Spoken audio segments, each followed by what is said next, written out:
Well, a few other folks may be joining in the next minute or two, but I'm going to go ahead and get started. My name's Carrie Waterman, and I'm with the Office of Farm to Fork with the CNIP program. And today's webinar is really to go over the RFP for the 2025 expansion program for the WIC and the WIC and Seniors Farmers Market Nutrition Program. All of the information for this grant is on our website. And for today's webinar, we'll go over an overview of CDFA's mission and the CNIP program. And then this specific application, we're going to spend some time on what's new and different from 2023 and 2024. And then discuss the pilot program that's using the electronic software to do exchanges. And that's one thing that'll be new for next year. And then we'll get really just into the proposal sections of the RFP, talk about the budget and narrative, and then have time for questions and answers. If you have any questions during the webinar, you're welcome to either raise your hand or write them in the chat. And we'll either answer them at that time or during the webinar. So CNIP's mission is to encourage the purchase and consumption of healthy California-grown fruits and vegetables and nuts by nutrition benefit clients, including CalFresh, WIC, FMNP, and senior FMNP clients at certified farmers markets and small businesses. And our office offers grant fundings to organizations to provide incentives to these shoppers, also to support the program operations of them, which we'll talk about a lot today with these new programs, and then also facilitate outreach. Again, this is kind of the center place to go for looking for information on this program. And the website is listed up top, and you'll see the link for the RFP, the budget calculator, and the track 1 and track 2 template. And then we'll also be posting some of the FAQs after this webinar and those that we've gotten in the last few days. Just an introduction to the team. All of us are here today except for Winnie, our budget analyst. Sarah Hansen is the program manager. Meyer is the program coordinator who will be doing all the grants management. And then I'm helping with the grants and also helping host webinars like this and do outreach for the programs. We're just going to show you a little video here about the CNIP program that covers the CalFresh aspect, as well as the WIC and the WIC Seniors FMNP programs, just to get an idea of how this works and how the benefits are provided.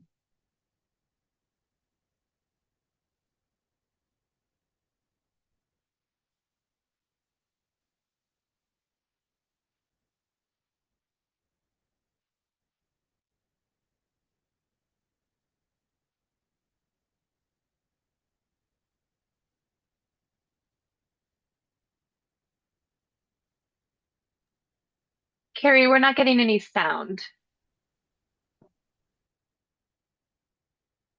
Okay. Well, I'm going to just move on and share the link and see if I can get it at the end, if that's okay. Thanks for noting that, Sarah. Unless I'm not going to work on it right now. I think it's better. I'm just trying to set up the. Okay. And that is also on the website if we're not able to show it today so that you can view it there. In previous years, these are some of the organizations that have been funded through the WIC and WIC and Seniors program.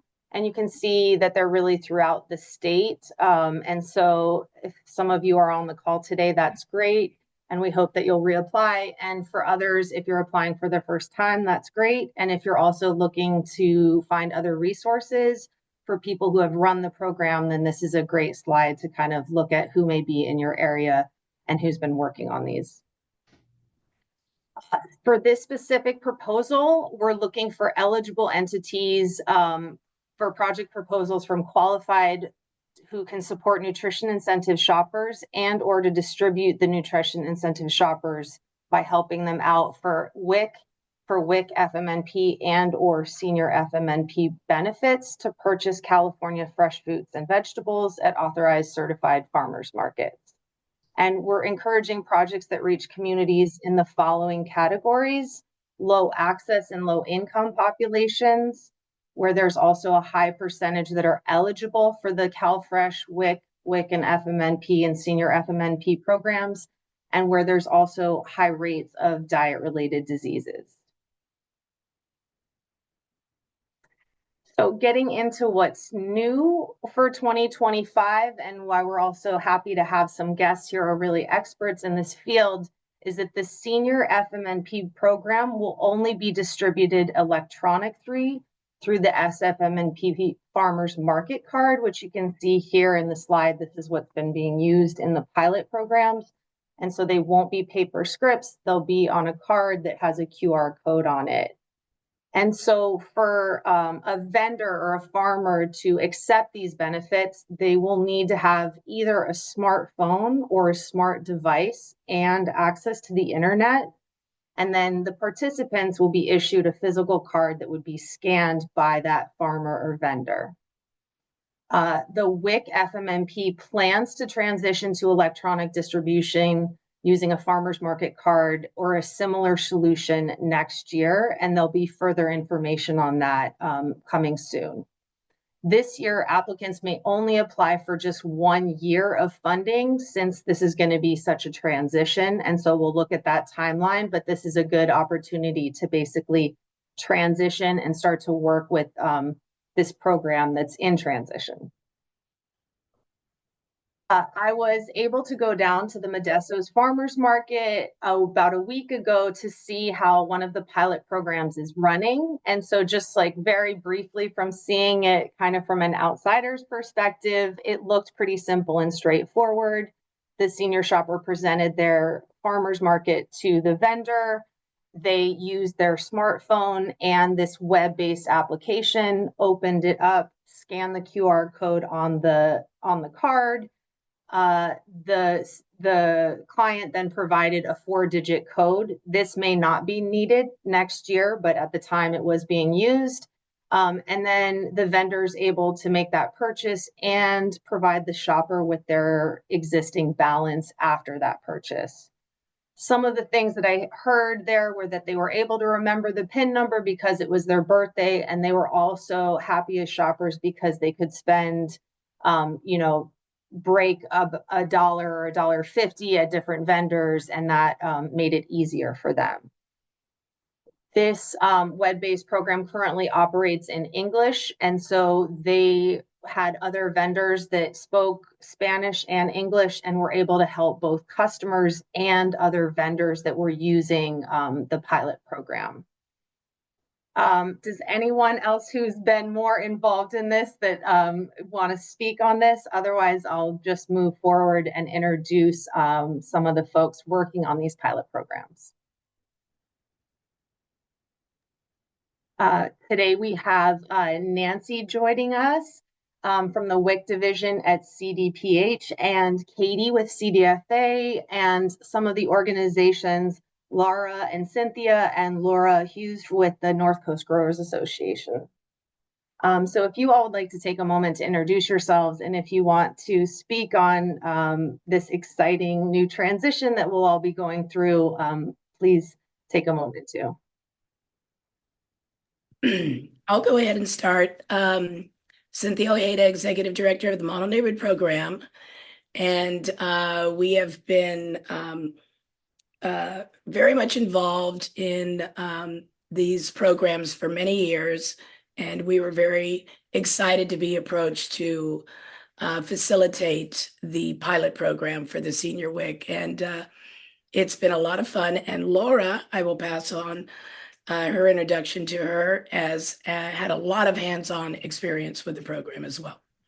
Hi, I'm the incentives coordinator here at Model Neighborhood Program, and I did try to be on site for every week during the duration of the pilot, and working with the workers on site and the seniors that were a part of it. And for the most part, the workers were able to, those that had the familiarity with the technology had a great time. They really enjoyed being able to utilize another, way of helping people. And most of the seniors they also really appreciated being able to participate. And the program itself is really important to a lot of them. I heard a lot of testimonials.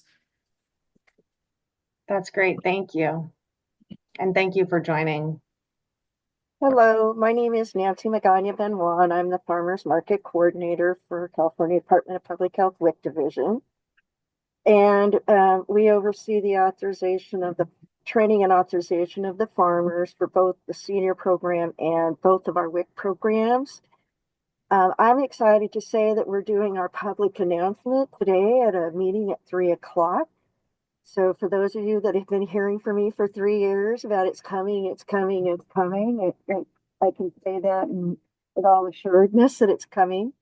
The one thing I wanted to say apart from all that is the WIC Farmers Market card will not only be just for the Farmers Market Nutrition Program, but we are changing it so that all farmers will also be able to accept the monthly WIC benefit. So we're really hoping to expand the program quite a bit by going electronic. Thank you.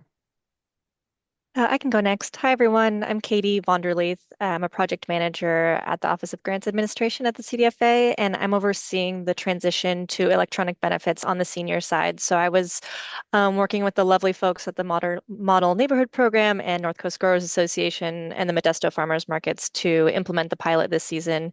And we are just about done with the season and still kind of collecting lessons learned, but I'm excited to be on this pilot and share what we've learned so far. Great. Thank you so much. Yeah.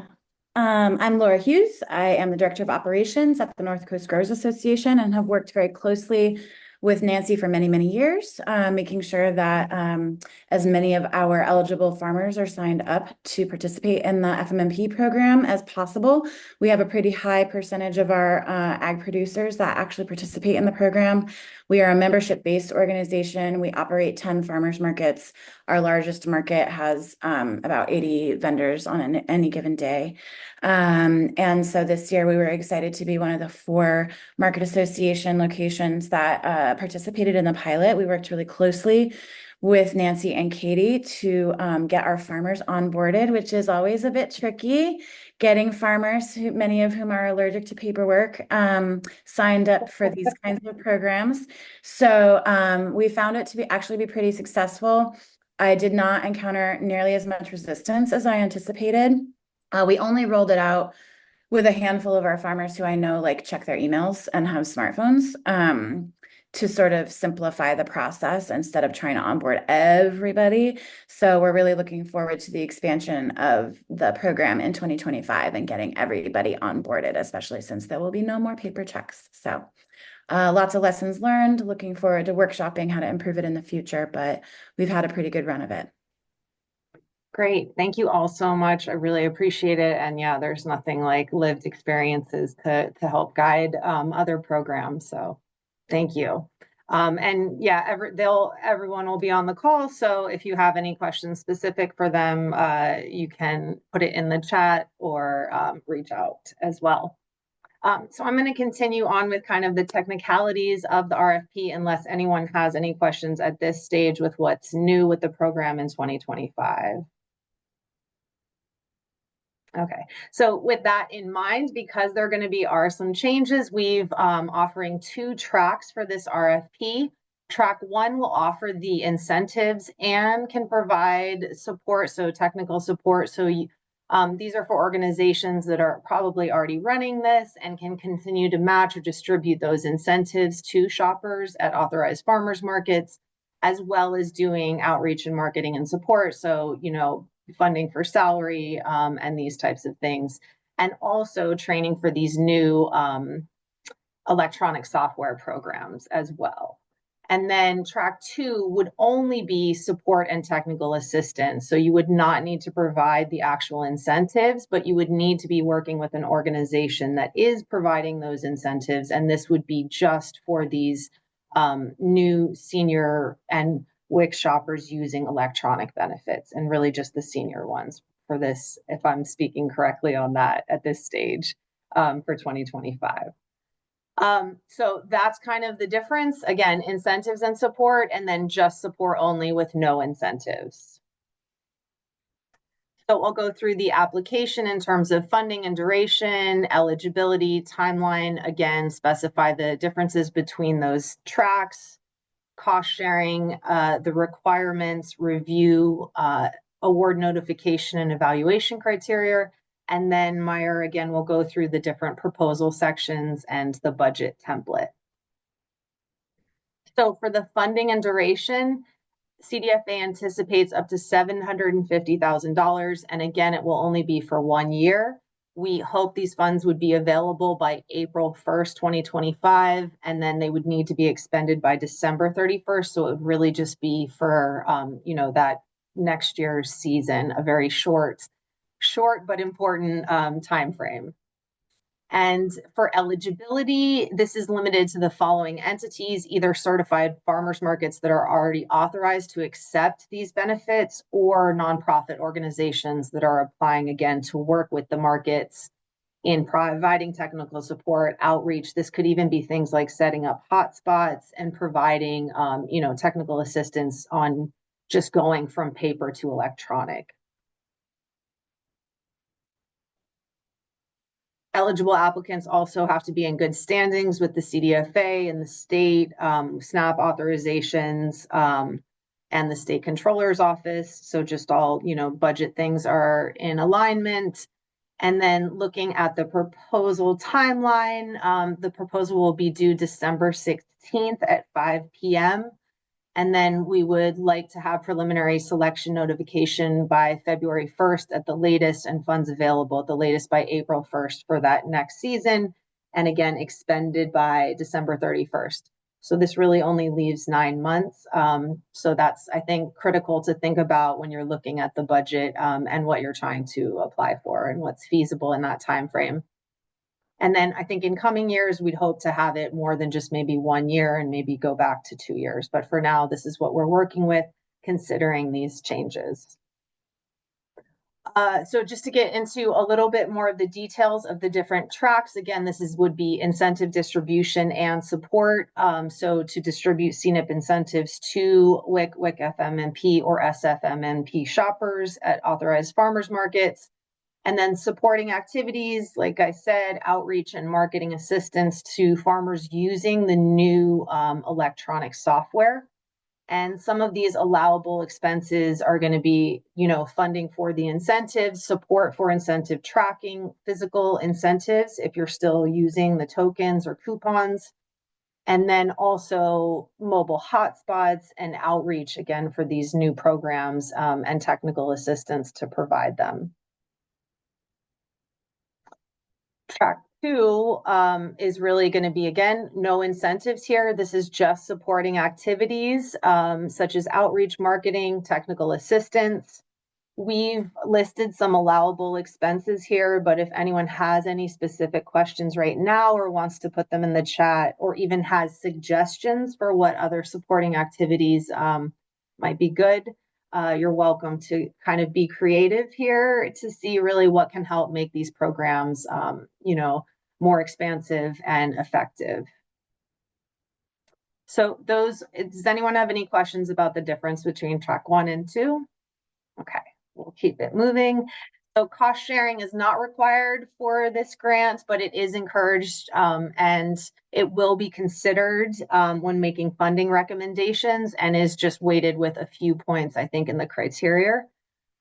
And this can take the form of cash or materials or in-kind support from organizations, or, for example, if you already have funding for a farm market manager to be there, then those would be, again, really good cost sharing examples. Just logistical requirements, all sections outlined in the application templates, depending on which track you select, should be submitted in Microsoft Word format, and the attachments also in Microsoft Word or Excel. The proposals are limited to 15 pages. The sections do have character limitations, so just so that you don't, write so much if it's not necessary for those things. And proposals that exceed this amount would not be considered. If you have any other technical questions on this, please again, let us know. And the proposals will be submitted directly by email to the California Forum to Fork, again, by December 16th at 5 p.m. And then please use the 2025 California Nutrition Incentive Program Expansion Program in the subject line, and include all of the components, and then you will receive a confirmation. And we can also not assist in the preparation of proposals, but can assist with answering questions about them. And again, if you submit questions, we'll compile them into a FAQ that's available. For the evaluation, we'll conduct an initial administrative review, and then make sure all the application requirements have been met, and then go through a technical review as well. And we can disqualify proposals if they're incomplete or have irregularities.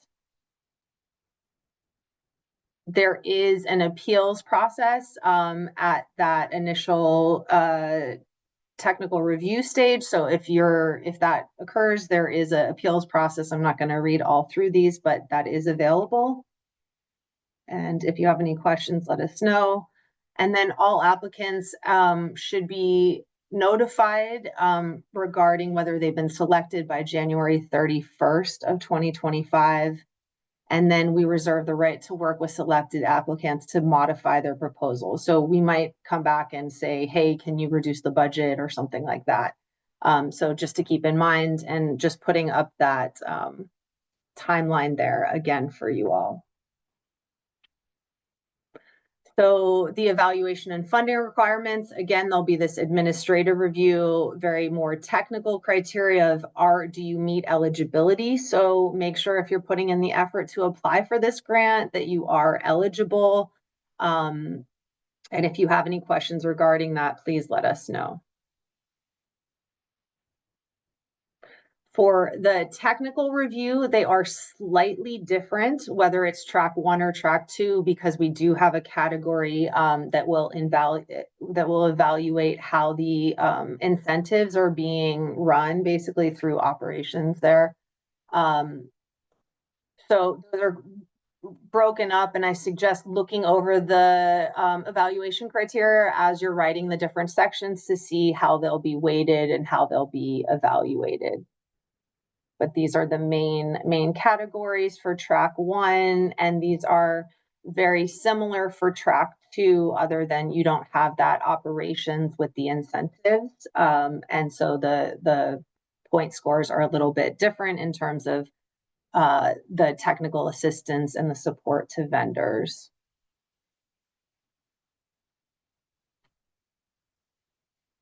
In terms of reporting requirements for the grant, with invoicing, this is a reimbursement grant program, and invoices are submitted quarterly, and you can be expected to be reimbursed within 45 days after the invoices are submitted.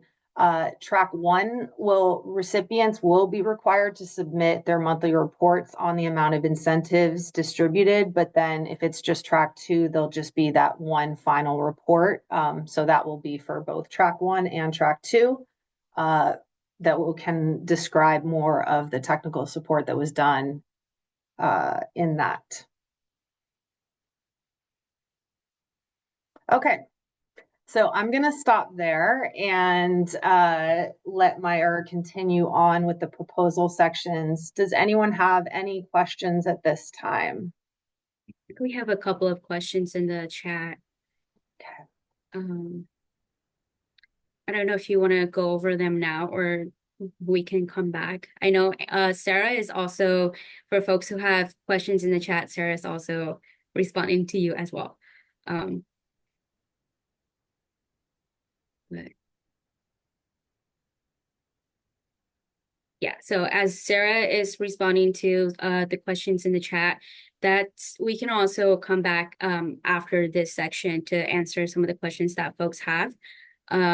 Unless there's anything, Carrie, if you want to tap on, I will go ahead and get started.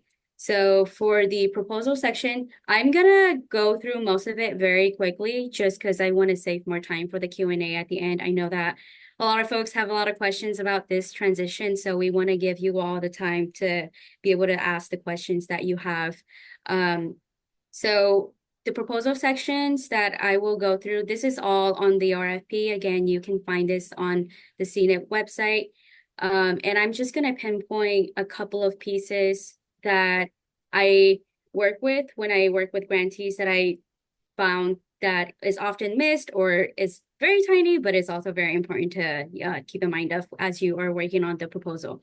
So again, we have two different tracks, making sure that when you're working on the different applications, you're looking at the one that you want to apply for. So if you're doing track 1, there are some difference in the track 1 application that is different from track 2. So just keeping that in mind as you are working on the proposal.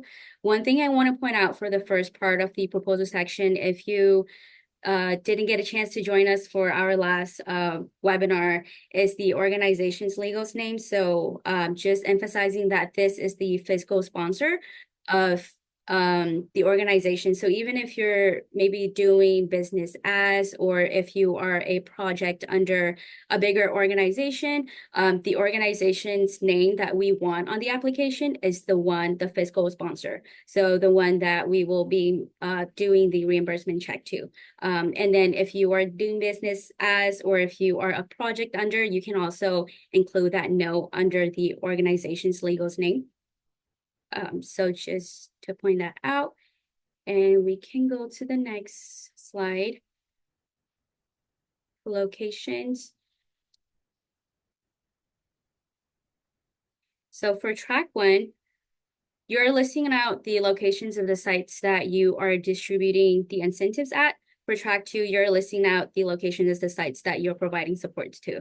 If you're track 1 and you're distributing incentives, but you're also providing support, let's say you are providing assistance to sites that you are not distributing incentives at, you'll also list that, but just differentiate it. I don't think we have a specific area in our RFP, but if you can differentiate that just so that we're also aware of that difference too for folks who are doing track 1. And all right. And then for responsible party contact information, this is the person that if you are awarded the grant fund and we're to send out the grant agreement to, this is the person that we are sending it out to, and this is the person who is signing the grant agreement. So maybe you might have a grant manager who is working on the application, who is also communicating with us during the proposal. But if there is a person who is responsible to sign the agreement, that will be the person that we'll have here as the responsible party contact information. All right, next slide. All right, yep. Your project goals and outcomes just with the timetable and activities. And really, I think just to emphasize on that, like we want to be able to see the numbers. We want to be able to see like the time period of how your project, what are your goals, and any numbers that you have for the communities that you're serving. We want to be able to see that here in the project goals and outcomes, and also the activities in the timeline. For the next slide. So one section that will be different between track 1 and track 2 is section G for the technical assistance and the support. If you're track 1, if you are providing any technical assistance, you can describe that in section G. But if you are track 2, that is your program. So therefore, we would like for you to really go in depth here for how you will provide the technical assistance to farmers and to also shoppers as well. So again, that's your program for section G for those who are doing track 2. As if we go next for section for operations, track 2, you do not have this section. So only folks who are doing track 1, the incentive distribution, this is where you will describe your program for how you are, your incentive design is going to look like, how you're going to track the California grown fruits and vegetables. That's where you will go in depth with how your program for incentive distributions will be like. But for folks who are doing track 2, this part is not in your application. So keep that in mind as we go into the next slide.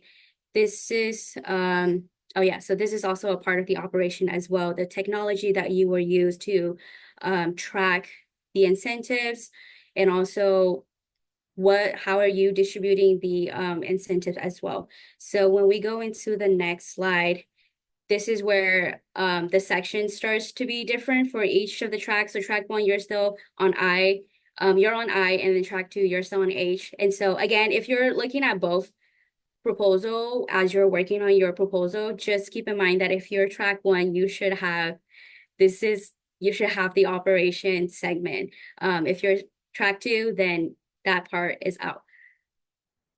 Okay. But yeah, these are all the questions that are on the proposal that we'll be scoring your application on. So making sure that you get to each of the section.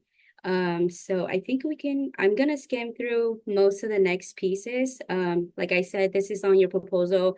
This is where your proposal, everything is gonna be written here. CDFA is not able to assist when it comes to writing out your proposal, so just keep that in mind. Okay, and then I guess, okay, so we're now on, we can go back to, oh no, I think Carrie already mentioned it, cost share, this is not a requirement. And in the previous years, we did have cost share and matching fund as its own scoring criteria. That is also taking out this year. So we're looking at the cost share and the matching funds that you're providing, we're gonna look at that as a whole of your budget. So you won't find that metric in the criteria for this round. Okay. And then the budget narrative. So something new that we're doing this year, and we also did this with the CNIP, the 2025 CNIP RFP, is that we're adding a budget spreadsheet, and that is the hope to streamline everyone's budget from the time we receive your proposal to when we're working on the grant packets, and also sending the grant packets to execute the grant agreement. And so when you are submitting your proposal, you're also submitting the CNIP budget calculator overview Excel spreadsheet. And if we go into the next slide, that spreadsheet is also on the website as well. So right under the RFP, you have the spreadsheet along with track 1 and track 2 template. When you go into the spreadsheet, there are 3 tabs. The first one is just an example so folks can see what is to fill in. And then the second tab, the budget calculator, that's the one that you are going to input all of your expenses. And we left it pretty open. So because I understand that everybody has like their own formulas on how they want to calculate their expenses. So the only column that has formulas already would be the total budget.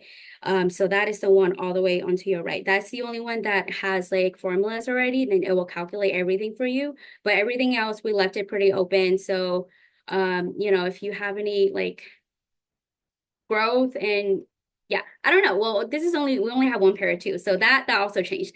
It would be a little bit different. We have like 3 periods, but this is also 1 period. So you're only doing this for 1 season, for 1 period. So, but we left everything pretty open for you. If you would like to create a different tab so that you have more detailed calculations that you want to add in, you're also more than welcome to do that as well. And you can also submit that so that we can see if that's something that you want to be able to share with us.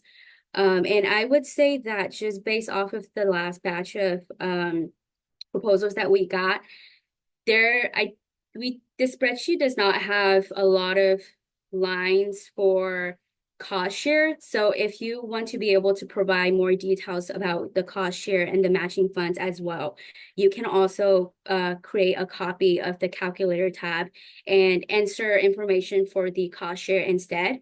I understand that was a piece that it got a little bit confusing for the spreadsheet. So if you want to have a different tab for that and then just enter the match share that you have at the end at the bottom, then that is also okay. As long as you label it the cost share, we should be able to find that. And then the last tab here, the third one, overview, is just a very quick overview so that you can easily see your total for each line items and also for the end of the total direct and indirect. And the goal, if this is something that you find that will be useful for you, is to start off with a spreadsheet so that you can easily streamline all of the numbers and the total amount back onto your budget narrative. But if you have a system that works for you already, that's okay. Go for it. Do what works for you. But the hope is just to make this a lot more streamlined so that, you know, we're not missing little things like, oh, there was like $10 off. And I know that that was something that was a lot of going back and forth in the path with some of our grantees. So just want to be able to streamline that process a lot faster for everyone. So let's see, that's it for the budget narrative. And then now going to the budget narrative, again, the contact information that you have, it should also align with the responsible contact party that you have earlier in the proposal as well. Okay, and then these are all just the different section of the budget narrative. We'll go through it quickly, but just keep in mind that even with the spreadsheet that we have, that is really just to help you calculate the numbers, but you'll still have to insert the numbers and also the description of each of the items that, each of the expenses that you're including in the budget. Okay. Yeah, so everything is pretty much the same except for track 1. You have the section for incentive, and then track 2, you don't have the section for incentive. But everything else is pretty much the same. If you apply for CNIP expansion proposal before, it's pretty much the same aside for the difference in the track. So that is it on my part. Thank you, Meyer. Yeah. Does anyone have any questions at this time, or are there any in the chat, Sarah, that you want to address? Otherwise, I'll just add a little bit more before we open it up. Do you want to jump in now?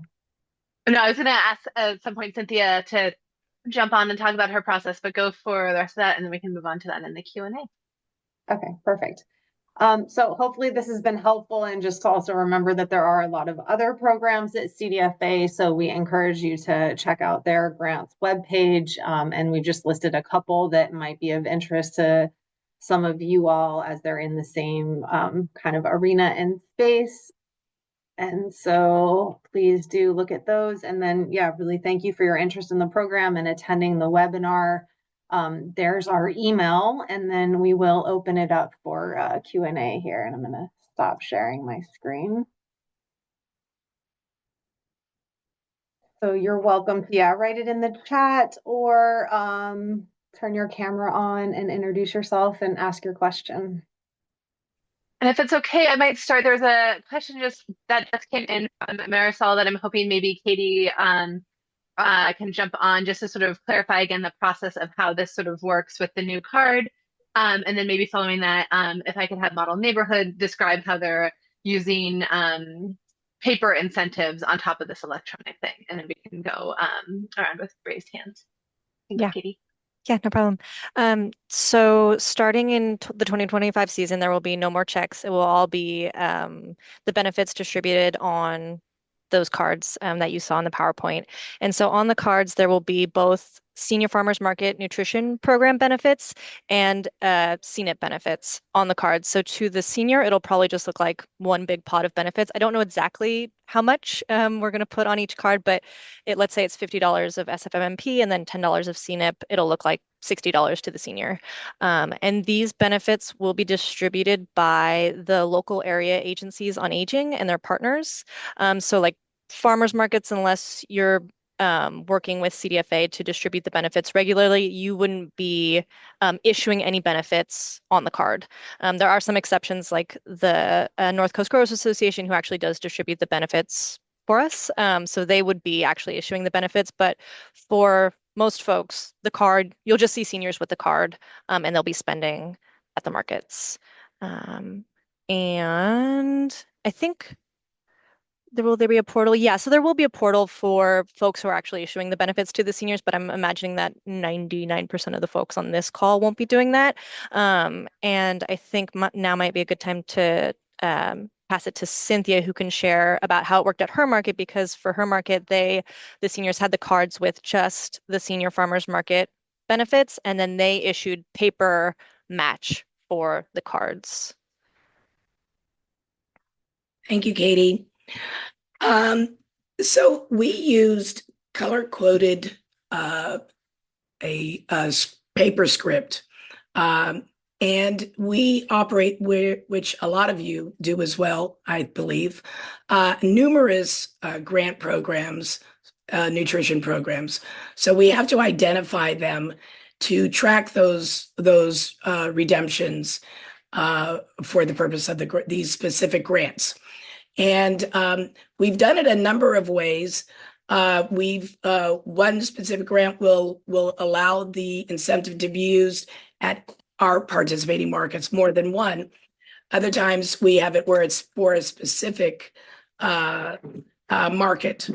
And so I'm gonna pass this over to Laura, because she is actually our program coordinator and can respond to this question in terms of reporting as well, because it is a very delicate process.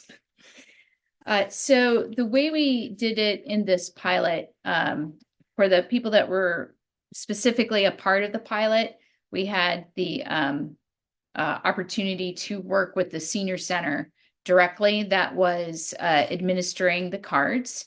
So we were able to capture all of these people that were coming into the market with the cards and actually taking down, creating a roster and handing them their benefits at the beginning of their shopping experience. And then but we had to also continue to work with the people who have their checks. So creating and checking your rosters on a weekly or biweekly basis, in our case, was a really key thing that we needed to do in order to keep people from being double matched, because a lot of these seniors cannot retain the information very well. We've had people come up multiple times trying to get matched.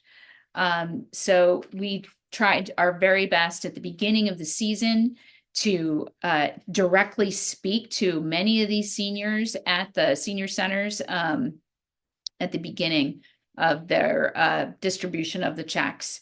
And so we were able to get, again, that was where we try to really preemptively get these people their incentives and get their names in our rosters, so that we have that and we can check that on the biweekly basis per market. And that was very key. Now, we still have people who kind of wander in, they come in from, they don't hit the information booth. So we have a system with our farmers in which when people come up and they use their card or they spend their voucher check and they have not yet been matched, the farmers would take their voucher, they use the card, and they would, for the people with the vouchers, they receive a special chit that they bring to the information booth, where we again check to see if their name is on the roster, and we get them into our system and match them that way.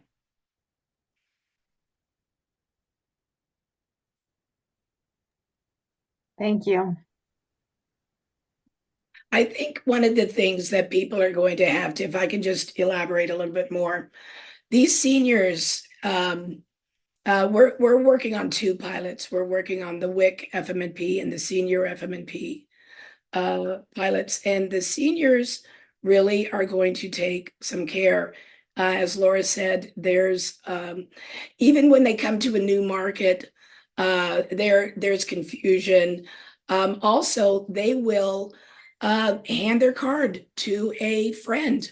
And so you have to be prepared for many variables with the seniors. Again, there's a lot of confusion with how the card works with them. You have to hold their hands through the process. You need dedicated staff that's used to working with these folks that these seniors can identify with. It's very, very helpful to have a seasoned person working with these seniors. And tracking the matching with them is critical when you're working with them at different locations. You have to be able to move your information from one location to the other. Because you're going to get, as Laura said, a lot of the same people coming up. They're going to ask if they can turn their cards into other forms of script. So it's simple, very these are people who can just simplify a process. And so there's going to be a lot of engagement with them. And it's, it'll take time. People will get it. It's a new program, but you really need to staff up on this program. I agree with that. We actually had to bring on an additional staff person for every market where we were doing this because it was too burdensome on the actual on-site market staff who needed to do market management stuff.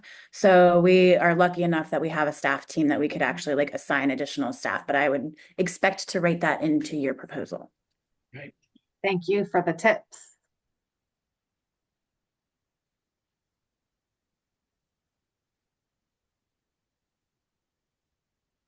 Were there any other questions, or Sarah, any that you wanted to highlight? I think Brian had his hand up earlier. If Brian's still here. Hi, yes, I am with Brian.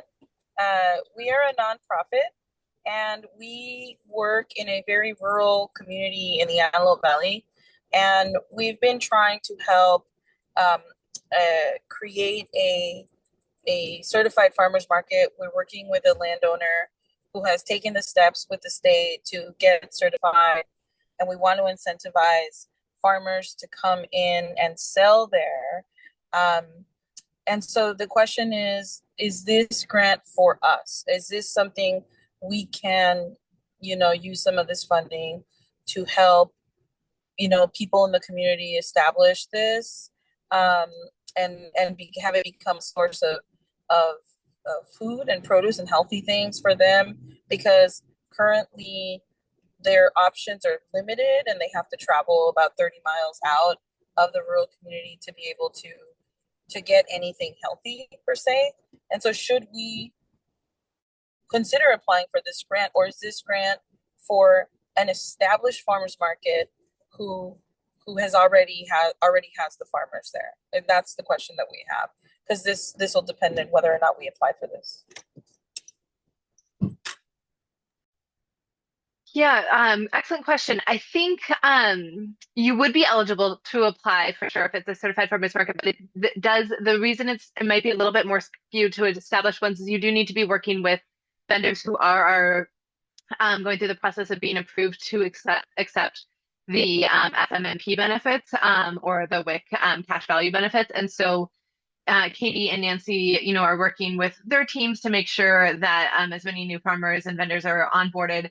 But traditionally, at a lot of these farmers markets, right, many of the vendors are already currently authorized to accept the paper checks, and now we're sort of transitioning them over to the authorization for this new program.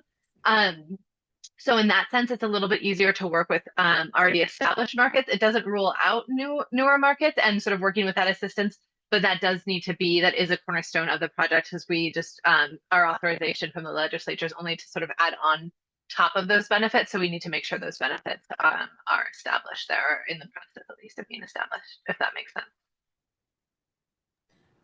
So just to clarify, so as this landowner who is working on this, I think he's currently in the process right now of applying to accept these benefits there, as a way for, because I think initially when they started, it was difficult to get farmers to come out to that area because we're really far away. It's a low income community. It's a lot of retired seniors. They're all on limited benefits. And so it doesn't incentivize, fancy farmer markets to come out or farmers to come out and sell. So that's one of the things that we wanted to know. And so if he's already in the process, should we consider taking the leap and applying for this grant? That was the question. Can I add to that, please? We currently do not have local agencies that serve the Antelope Valley that participate in the FMMP program. However, since we're looking at having CVB benefits available as well, that could be a game changer and those agencies may want to apply. So I would reach out, probably to me first, and then I could connect you with the local agency people. We can kind of work that out, because I'd hate for you to go through all of this and I don't know on the senior side, Katie, what kind of benefits you guys have in Antelope Valley, but I would hate for you to do all this work and reach out and then not be able to get it off the ground because the benefits aren't being issued in your area. Thank you. We definitely will reach out to you guys because we do see this as something that can help our community. It's just sometimes it's a little harder to figure out which direction to go. But I do appreciate the feedback and we will be sending an email. And I Thank you just so want to much. follow. Oh, Go ahead. I was just going to follow up. We also have another nutrition incentive program that's tied to CalFresh, which could also be of interest. We just closed that application. But as part of that, you can reach out to us and we can sort of, send you more resources and possibilities about how to join onto maybe one of our already funded partners that are working with farmers markets throughout the state. So that could be another option if you're looking at the CalFresh incentives, but separate from this webinar to focus on the WIC and the C. Thank you so much. I appreciate that. Thanks. And I see Dina, you have your hand up if you'd like to ask, and then Erin afterwards. We just have a few minutes left, so if we can try and yeah, get to Dina everybody. Herman, I'm from Cal State University Northridge, working with Ventura County WIC program. Just curious, maybe I've missed this, and I appreciate the description from the Model Neighborhood program regarding paper and electronic. However, my understanding is that the WIC FMMP electronic situation is completely new. So I'm just not understanding. We've used paper incentives in the past. How we'll combine this as if this is a new program, and when the electronic benefits will actually begin. Is it beginning now with April 1st? Is that my understanding? I'm missing a piece here. The other part to this is that we work with the Mixteco population, which, doesn't have a written language. It's only an oral language. So would translator costs be acceptable, because they do need quite a bit of guidance? They're often very low literacy on top of everything else. So we've found that we've needed a lot of help at the markets over the last couple of years. I'm going to let Nancy answer the WIC question, but translation is definitely allowable in this program. Thank you. I was writing a note and I kind of forgot a little bit what it was. I can't really give you any timelines at this point because it's not out for public announcement till later today. And yes, the WIC will be new. The goal is that we're able to get the farmers going to do CVB benefits first over the winter time, so that we're not waiting till the season starts. There's a lot of variables that work into that, so I can't really give you anything definite at this point. But I would suggest for any of the local WIC agencies on here, or people that are working with local WIC agencies, to reach out to me, and especially after this afternoon, and I will be happy to talk to you more about kind of where we're going. Thank you. Yeah, it'll be helpful for understanding how to write the grant. Thanks for so sure. much, Nancy and Dina, for your question. Erin, would you like to ask yours? Sure, and I'll make it really quick. And I apologize if this has already been answered, but our hotspots is those are an eligible expense. Great. And the other thing, I just wanted to confirm that the cards are going to continue to be issued like through senior centers and things like that. There's no change in how the benefits are delivered to the eligible seniors, just that it's coming as a card and not paper checks. Is that correct? Yes, that's correct. It might change a little bit just because it changes a little bit every year, but it's going to But they're be not pretty much doing the same as it has mailing been in previous years. directly or things like that. There'll still be an interface with an agency, correct? Sorry, can you say that again? I said, so they're not going to be doing something like mailing them to individual recipients. They're still going to be going through an agency, delivered to an agency. Perfect. Thank you. Yes, I will add a caveat that we are thinking about maybe doing an online application, considering, but the senior would still need to go somewhere to pick up the card. They would not be mailed at any Okay. point. So Great. Thanks. Just checking. Yep. Thank you so much for the questions and having all the experts on the call. Could I ask one last thing? Because there was the mention of having an additional staff person at the farmers market. How many hours do you think would be necessary to calculate for that person? Is it a 40-hour a week, or what kind of percentage time was helpful in dealing with all the different administrative duties around this new program? So I'm going to take a talk from my own experience of having helped the seniors and the farmers on site at our markets. It was helpful for me to be there at least half an hour before the market opened so that we could get all the participating farmers functioning with their equipment. And there did seem to be issues pretty much every market. There were different issues each time. And then in our case, again, we knew that we were going to have an influx of seniors always at 2 o'clock because they were coming on a bus. And then their friends who could not get on the bus were also coming. So there was a 2 hour window at the market where we were very busy with the incentives. So I would say, depending on how long your markets run, making sure that you have a staff person there for, a large portion of your busy time. Thanks so much. Yeah, and I would say the office part of it, I handled most of the office stuff, working closely with Katie and Nancy. Oh, during the heavy lift part of the launch, I would say it was probably 5 to 10 hours a week, but it was only for the period of the launch and onboarding. So it wasn't for the whole period of time. We also had the benefit of having Katie come in person to actually onboard most of our farmers.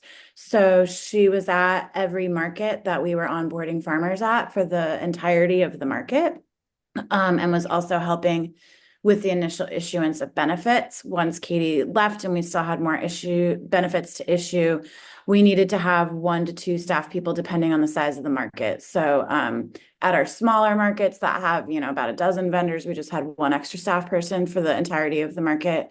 But at our larger market with 80 vendors, we had 2 to 3 interns that were there for the entire day. So it really depends on the size of your market and the needs of your folks. Thank you.